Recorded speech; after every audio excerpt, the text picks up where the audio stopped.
Welcome to Million Dollar Grit, the podcast that dives deep into the world of entrepreneurship where tenacity meets strategy and dreams meet reality. My name is Julie, and I explore the raw, often overlooked truths of what it takes to succeed in business and in life. It's not just about the glossy success stories, it's about the grit it takes to get there. Hey everyone, this is Julie. Welcome back to Million Dollar Grit. Today's episode is going to be a little bit more of a personal one. I've had a lot of people ask, why are you starting a farm? And I thought I would answer that question, talk about the business of farming, why we decided to do it and what we've been doing. And it is a little out of left field, sorta. If you know me well at all, you know that I've been an animal lover my entire life. My mom tells the story of when I was 2 years old, I wouldn't, we'd go to a fair and I wouldn't get on any of the rides, but I was not afraid of any of the animals. And in 2024, when I married my husband, AC, found out that he is also a diehard animal lover. I didn't find out on our wedding day. I knew this from day one. Anyway, we've been accumulating animals. And when I started to dig deep into what do the next few years look like with the disruption of AI, I had a really strong intuition that I needed to do two things. I needed to dive deep into AI and get as much leverage as possible in my existing businesses. And I also needed to do something that was completely protected from AI. And that was my feeling. And I actually did an entire podcast episode called You Must Love and Hate AI at the same time. It was back in December. And that was really the final straw that made me say, okay, we need to do something, just a side quest that is AI proof. And as we were exploring what to do, it became pretty obvious that if I don't leverage the property that I have purchased, then why am I on it? And, back in 2021, I bought this house. It is on 15 acres. It has 2 barns. It has extensive fencing. I mean, we're talking $300,000 to $350,000 worth of infrastructure for farming. And the old owners used it as an alpaca farm. And if I wasn't going to farm it and AC wasn't going to farm it, then why were we here? We're paying over $3,000 a month in just property taxes alone. It's about 20 hours of mowing and weed whacking a week. The leaf clean. I mean, it's just an insane amount of work. And I thought, okay, well, the world is getting more and more digital, which means there's also this whole market and industry of people who are homesteading and farming and wanting to get back to, real life, analog type. And what if we did something similar? And that began the quest of a niche. Like, what are we going to do? We gonna, raise chickens. We're going to do eggs. We're going to do a farm stand. We're going to do horses, pigs. What are we going to do? And what was interesting is that our first idea was kind of around like a mini animals and like hobby farms. And that was our original idea because I know there's a lot of money in like the agritourism industry and, people love the like minis. And we said, okay, maybe we'll do that. We talked about a mini cow. We talked about mini pigs, all that kind of stuff. And what happened was I said, well, we need something that's like expensive. And this is a business lesson that I've learned over the years is if you are going to be a small enterprise, you have no business trying to be the cheapest or the biggest volume. You have to be premium. I mean, that's just the way you have to go. And so I said, well, we need an animal that's premium. So we did some research and the Valais Blacknose sheep got on our radar. And I did some research and of course they are adorable. And I found out that they act more like dogs than they do sheep. I found so many advantages. There were some disadvantages, but manageable. And I thought, okay, these are the animal that we want to start with. We want to start with our premium offer first, our highest ticket offer first. Again, in business, this is what I tell people. It doesn't make sense to try to grow a business on a $9 offer. You should try to grow a business on a $3,000 offer. And every lamb that you have that's a purebred of the Valais sheep can be sold for anywhere from $5,000 to $20,000. So that was sort of the big aha moment. And then it was only confirmed and validated by the fact that the breed really thrives. They come from Switzerland and they thrive in the Alps. And the Alps is very rocky. It's cold. And our property is rocky and it's cold. And we had nearly the perfect setup for Valais sheep because the previous owners raised alpaca, which is a very similar type animal, a grazing animal. And so we have this gorgeous post and beam barn that's a run-in. The Valais would absolutely love it. We have lots of rocks that helps with their hooves. It became really obvious. I was like, okay, this is a good animal to start with. And as we got into it, we realized, okay, we just need to focus on this animal. We need to not spread our energies too thin because every single animal has different needs, different infrastructure, different food. Again, like to make the case that the more offers you put out there, the more complex it gets. And so we decided, you know what? We're not going to worry about the mini animals in the hobby farm. We're just going to go straight for Valais sheep. Then we began to do all of the preliminary research around the actual sheep. And that started with joining the registry of the Society of Valais Blacknose sheep. We did that first. We joined a bunch of groups. I started doing some research, reached out to a bunch of different breeders, started to ask. And I think this was a God thing, but the very first person who responded to me was so, so kind and generous and put me in contact with someone who is now the person who we're buying their flock from. And that was just serendipitous. I also ran into a woman named Tammy from Wing and a Prayer Farm, and she offered to mentor us. She's also selling us one of her rams. And it was providence. I mean, I put out a lot of emails and a lot of messages, and the ones that came back turned out to be awesome. I guess that's another business lesson. You got to put yourself out there, and you got to see what comes back to you. And pretty soon, within a couple weeks, we had a plan for how many sheep we were going to have. And we went up in early December to see Tammy's farm and the sheep and just confirmed the fact that this was exactly what we wanted to do. We were so excited. We loved the sheep, and it really lit a fire under us.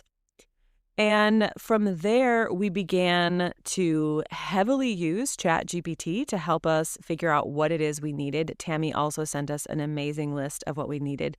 And for the last basically 2 months, that's what we've been doing. We have been preparing. From a business side, we submitted an LLC. We opened a business bank account. We got QuickBooks. We got the business credit card because we knew we were going to be spending a whole bunch of money. We put a big chunk of change into an account, and that was our seed money. That was hey, this is how we're going to build this farm. We know that we're not actually going to make money for an entire year because we are getting the sheep now and it's early 2026 and we don't breed them until fall of 2026, which means they won't be born until spring of 2027. And that feels like a really long time to put money in and not get money out. Another reason why farming is probably not the best idea if you're cash strapped, but we had cash available and we don't have to make money super quickly. And that's an advantage in business. If you can play the long game, you tend to win over time.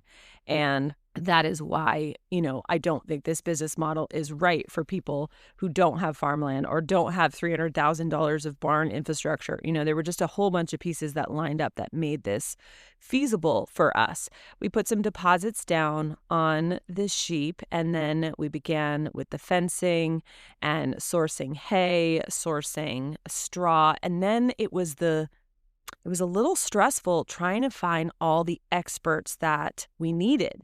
And again, business lesson, so much easier if you have a coach or a consultant who can give you all of that.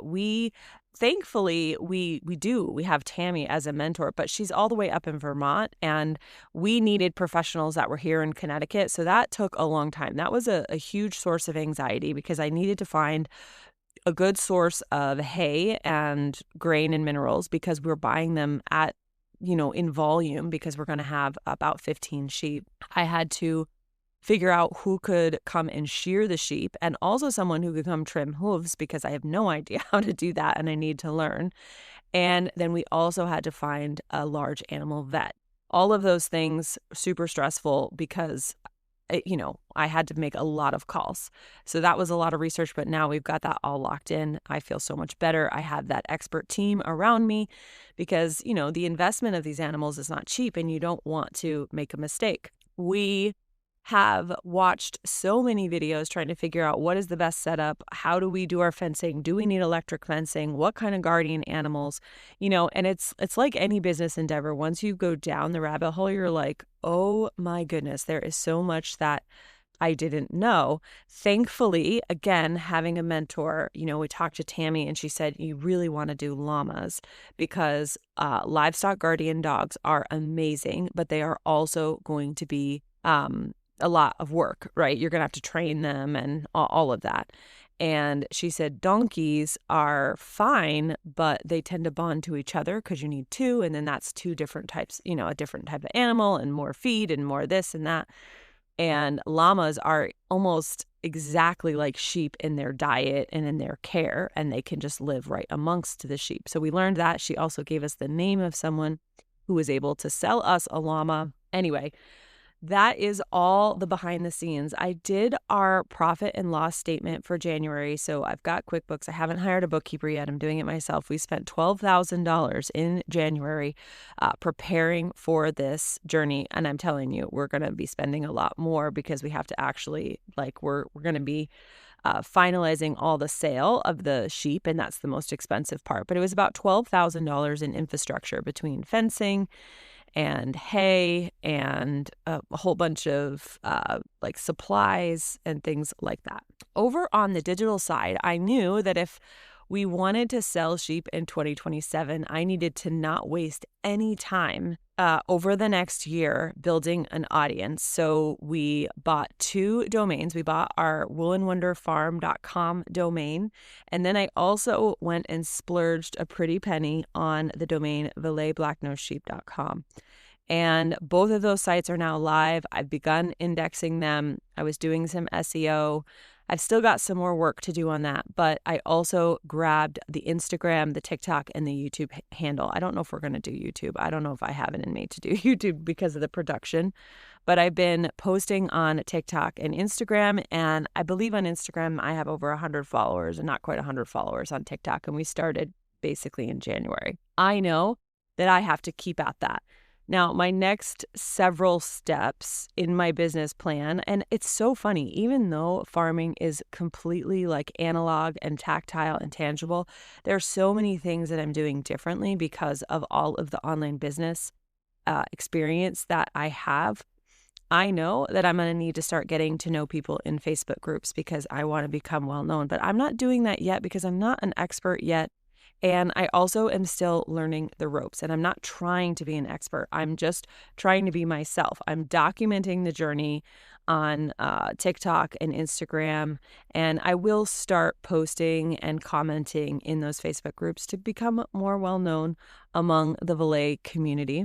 And I understand that there's a lot of power in getting to know the people because some of the sales won't just be hobby farmers. They'll be breeders. They'll be breeders that want Valais with different genetics, and those are going to be some of our customers as well.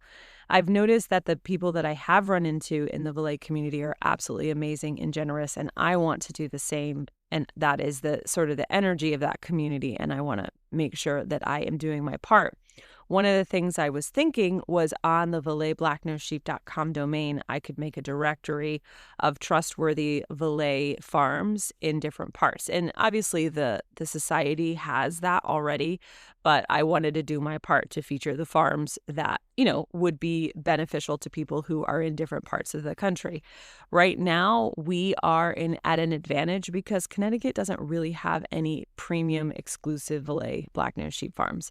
They have farms with Blacknose sheep, and some people are breeding and doing the breed up program, but we're going to get to be one of the first, which is really exciting. We're also in the tri-state area, so there's a lot of population, and homesteading is just becoming more and more popular over time.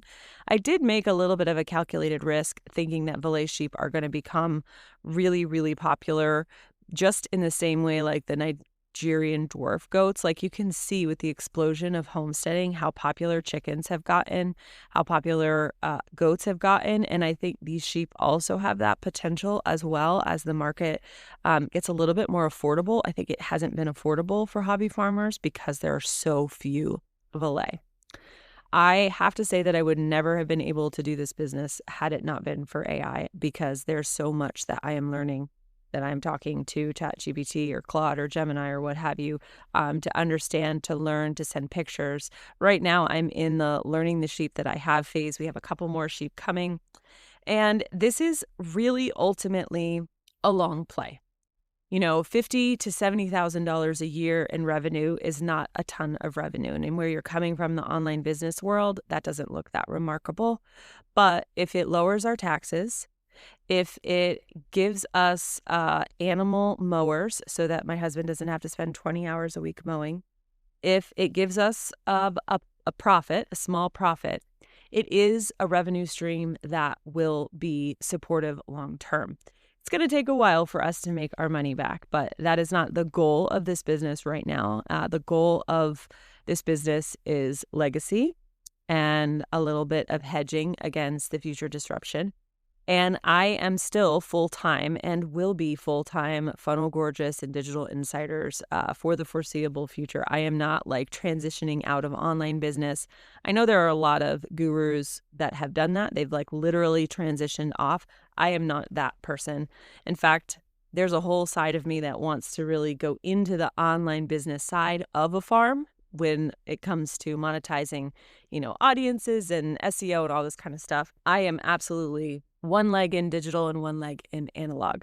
And I don't have to do a lot of the work. I get to do all the fun stuff, like go sit with the sheep and take funny videos. My husband is the one who is managing the actual farm. And I imagine when we go and lamb, so in April, it's going to be pretty stressful and I may need to be a little bit more on. But overall, this is something that I am enjoying while my husband does all the hard work. Anyway, if you are following me on Instagram, you will continue to see lots of talk of animals and farming, and then also AI and webinars and funnels and digital marketing. And I have never been very good at staying on a niche, and I'm just proving myself right. Anyway, that is the story. And thank you to the person, Lindsay, who asked me this question this morning. I thought, you know what, I'll do a whole podcast episode explaining the entire thing. And hopefully this was mildly entertaining. I'll talk to you soon. And there you have it, folks. Another dose of $1 Million Grit. I hope today's episode has left you feeling inspired, equipped, and ready to face your own entrepreneurial journey with resolve. Remember, until next time, embrace the struggle, harness your grit, and keep pushing forward. You're stronger than any challenge you face. I'm Julie, and this has been $1 Million Grit.